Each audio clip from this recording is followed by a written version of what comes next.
I think that I believe wholeheartedly that this is one of the other reasons why having a multi-ethnic church is very priority, because now we can talk about these issues. We can have conversations like me and you have, very deep, honest conversations, and then be able to, comfort one another, but also be able to explain, why we feel, why we see this, be able to empathize or whatever have you. Like, we are able to have those conversations, in private that will promote public unity. Yeah. Because how we act in public is a reflection of our relationship in private.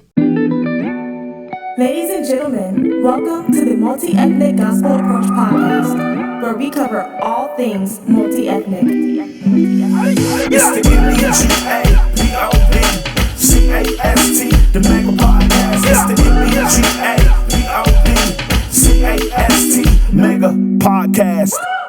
What's up, guys? I'm Marcel, and this is the Mega Podcast. I'm here with my guy, Micah Gaston. We're here talking about all things multi-ethnic church. In case you don't know, this is episode 3, and Mega Podcast stands for Multi-Ethnic Gospel Approach. That's it. Podcast. Yep. And so today we're going to dive into another topic, and the topic today is, why is the multi-ethnic church a priority, especially with our sociological change here in the U.S. So, as usual, I want to go ahead and hand it off to the man himself, Sir Micah. And take it away, man. Appreciate it, man. So we kind of spent these first couple of episodes really looking at the foundation of the church being multi-ethnic. Yeah. So from that being the multi-ethnic church leadership and the expressions we have in different cities in the New Testament being, multi-class, multi-ethnic, multi-generational, to our approach. So, what does Jesus mean when he says to be ministers of reconciliation? There's others we didn't dive into, like what does it mean to be a peacemaker, which is an active role of stepping into conflict and seeking to be somebody that makes resolution. There's so much depth there to the idea of what it means to be a church building the kingdom of God. So this week we're kind of looking at what's the uniqueness of kind of our place in history and our place in our U.S. culture, of why now is the time, for us really to be intentional about this thing. So here's a few things. Got a lot of reasons, that's for sure. Absolutely. Lots of reasons. So beyond the biblical ones, obviously, which is the start foundation. Yeah. But we're missionaries, right? Yeah. Which means we take the timeless message of the gospel in a timely way to our culture, right? And so I think the multi-ethnic church, part of our expression, is engaging to our culture because of the moment we're in. Mm-hmm. So here's a few stats about the moment we're in our culture. So the first is, by the year 2032, the workforce in the United States will be majority non-white by 2032. So fast forward a few more years to 2050, and the whole United States population will be majority non-white. Yeah. And so, in other words, the United States has always been a melting pot, and our roots. For sure. That was part of what the country was. Mm-hmm. But even now, more so, it's a multi-pot that is a multi-ethnic, multi-culture, color melting pot as well. Yeah. Not just, Western, melting pot necessarily, but global melting pot. Yeah. And all the diversity that entails. Yes, sir. And so there's an opportunity for us as the church to be intentional to say, well, what does that mean for us? Like, who lives close to our church, who lives close, like on our block. So like for us, in the most, diverse 3 square miles in the state of Alabama, that means for us that largely we're a reflection of our city. And our city is just about, 50-50 white to black. But it's about 48% of each, and smaller population densities of Latino and Asian cultures as well. And so for us, we said, hey, if we're going to be a healthy church that reflects our community, then we should strive to look pretty close to that.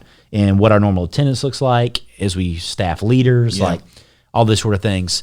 And so I think churches need to be able to be honest about that. Like, how are we reaching the people on our block? And then, within, they say if you're really a dynamic church, your reach is at the most probably 30 minutes. Yeah.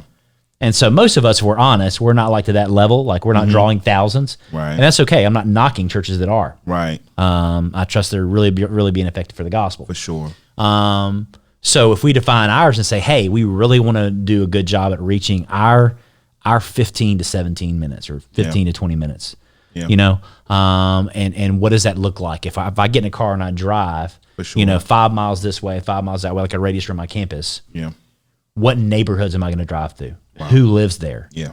Are we reaching those people? For And so just being able to really, really dig down into the demographics in your area and say, okay, who's a member here? Yeah. Who's our clientele, so to speak, kind of in secular terms, right? That we're reaching, and recognizing that your systems and processes and the way you're doing things are geared to reach just the people you're reaching. Yeah. For sure. And so the people that are there, you're reaching them for a reason. Yeah, man.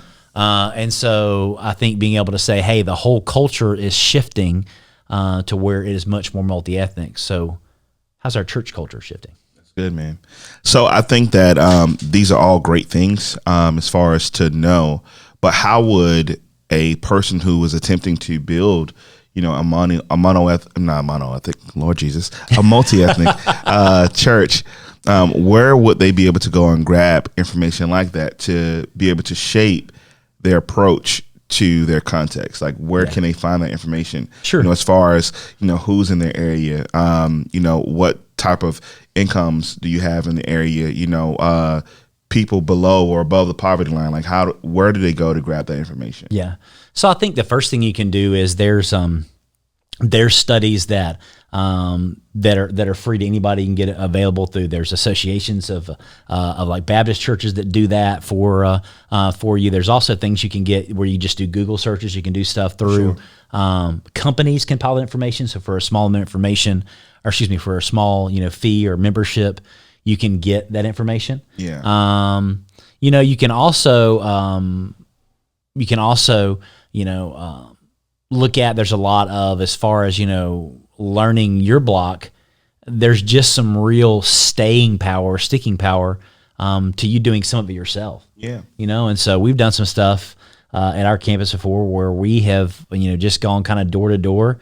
So we try to do it in a very relational, engaging type of way where we offer like a homemade baked good, like brownies or cookies, and just ask them, can we talk to you? Like, what type of church are you looking for? Like, do you consider yourself a follower of Jesus, or are you still working on that? Or, what's kind of your background? And so, so that's a much more kind of relational way that you're not just digging into numbers. You're more trying to dig deeper in a relationship with people that are close to your campus. For sure. But I mean, there's the short answer to that is there are a bunch of different ways depending upon what your, what your budget is that you can get free or, pay for resources that will unpack all the demographics in your area. That's good. Yeah. That's good. That's good. Now I know that obviously, me and you have talked before about the church, being diverse and how like, everywhere we go, our work, school, grocery store, wherever we do life, it's very, mixed environments, it's very multi-ethnic in its nature, except for church a lot of times, so what are some, some pressure points we can kind of address, to help identify why it's so important for us to start shaping our churches in a multi-ethnic context, especially if we're, if our areas, if our towns and our mission field is that. Yeah. So I think first of all, you have to start asking yourself, what we talk about a lot of times is the staff and his teams, the why behind the what. Yeah. So everything you do on a Sunday morning has a function. Yeah. Down to how many songs you sing, how long the message is, whether you take up an offering and people go around with baskets, or whether you have like a generosity box, whether your ushers wear gloves, whether you have a certain dress code that's not necessarily stated, but is definitely enforced with the looks on people's faces and all that sort of stuff. Yeah. And so I think, being honest with people on your team, and inviting people that are newer to your church, particularly the people that are more of the type of people you want to reach, to say, hey, what are things you notice about the way we do church? Yeah. For good or bad. And it's not saying that you have to take everything they tell you and just, abandon everything you've been doing and immediately begin doing all those things. But at least that's a starting point. Like if you want to reach young professionals in your area that are diverse in ethnicity. If you're you're an aging church that's monocultural, very traditional, and a very block that's trending towards newer families moving in, you start reaching some of them. Yeah. Well, if you reach one, pick their brain. Come on, man. like ask them like, hey, what about our church did you love? So you can feel affirmed a little bit, and maybe ask a tougher question then. What did you not like? Right. What did you have to fight against to stay here? Yeah. And so being able to ask them questions and get honest feedback about if we want to reach more families like your family. Yeah.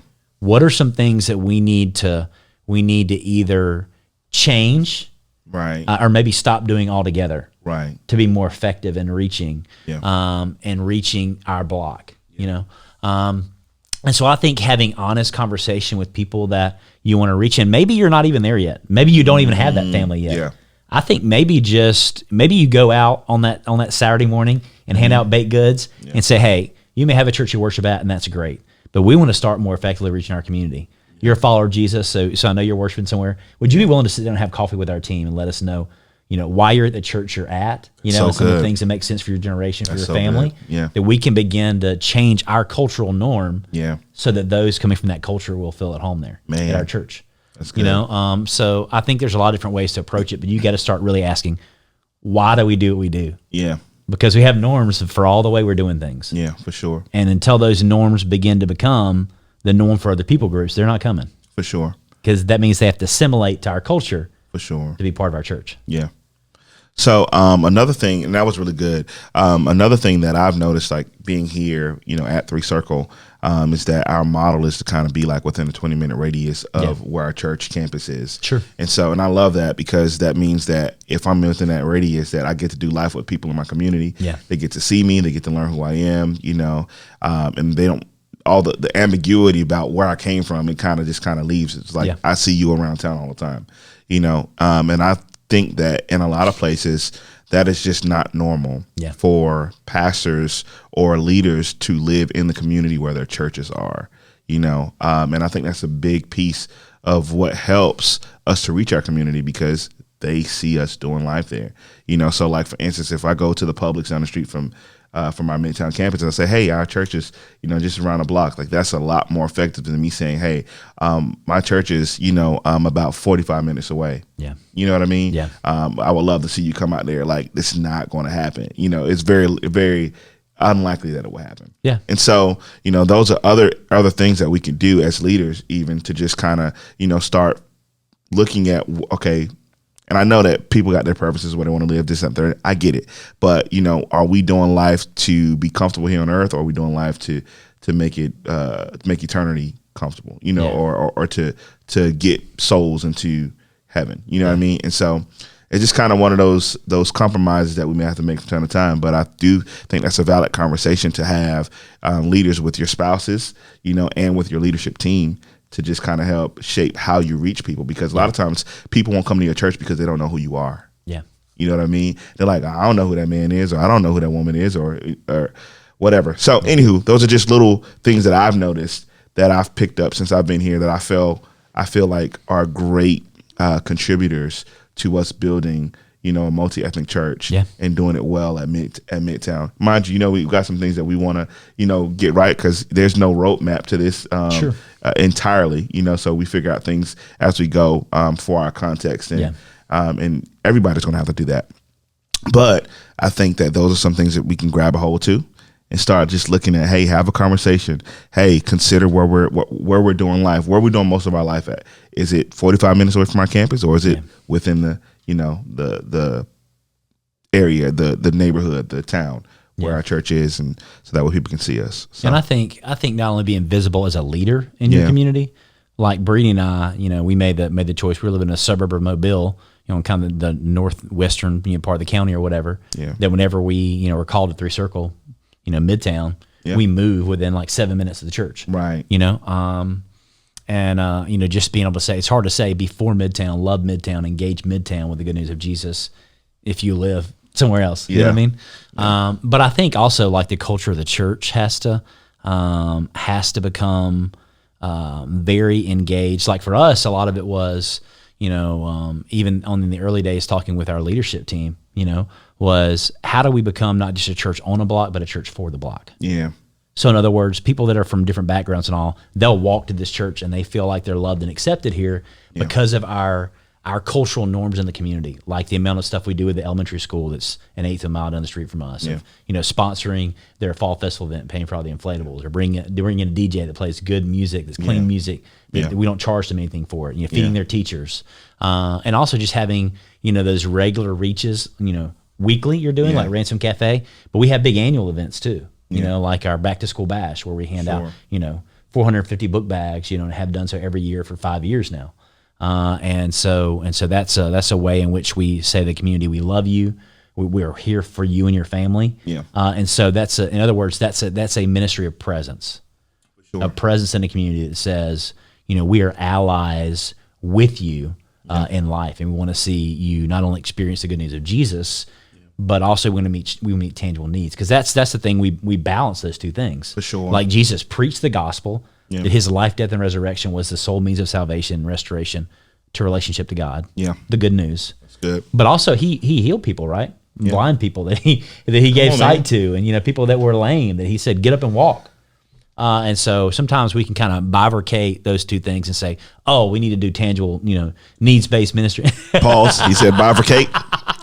You got another word there. There you go. Terminology check right there. Yes, bifurcate. Bifurcate. All right. So we can separate those things, right? Yes, there's another term, right? This is just an easy way to say it. We can separate those things and just say, hey, let's meet tangible needs. Yeah. Or, hey, we just need to preach the gospel. Yeah. And it's not an either or, it's a both and. For sure. We've got to tell people Jesus loves them and demonstrate Jesus loves them. Yeah. And so I think just being present in your community and trying to fill out what the needs are. And it's, like you said, it's a continuum. Of figuring that out, because frankly, although cities have similarities in their challenges, they also have different nonprofits and ministries and churches that are meeting some of those challenges. Yeah, and so your church has to be honest about: are we replicating something that's already being done very well, very close to us, just because there's a need, or are we asking the intentional question of maybe it is being done, but not nearly enough to meet the need. Yeah. And so it's okay for us to replicate this because they're doing very effective ministry through this ministry or nonprofit, but they're not near touching the need. Right. And so sometimes we can just find a need and start launching ministries and efforts, and really it's already being done very well, and we're not really making a dent in a need that really needs to happen in our block, in our community. Right. Whenever we're really engaged and know people, get to know our block, we can say, hey, this is a need and a need God's calling us to, that we need to engage this. And so, I think being present in that sense, not only visible, but engaged, the pulse of your area. For sure. And what's going on and how you can bring renewal there. For sure. So like, another reason why, and I just kind of want to address the elephant in the room, if you will, another reason why I feel like multi-ethnic church is a priority, especially here in our social climate within the U.S., is that I believe, I like wholeheartedly believe, once we start to do life with people that don't look like us, they become our family, right? Yeah.